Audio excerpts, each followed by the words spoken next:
So hello guys, part 2 guys. Ayun guys, bubukain na natin to.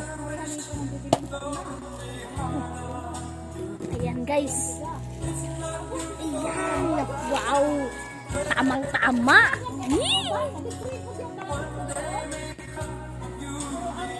Tanawa guys. Ayan guys. Diba guys, ang galing kong pumili.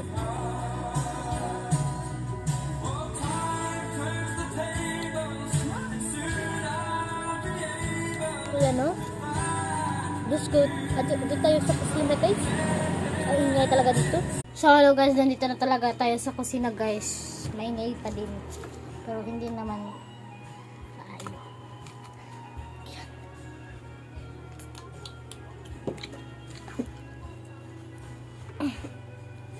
Ayan guys oh.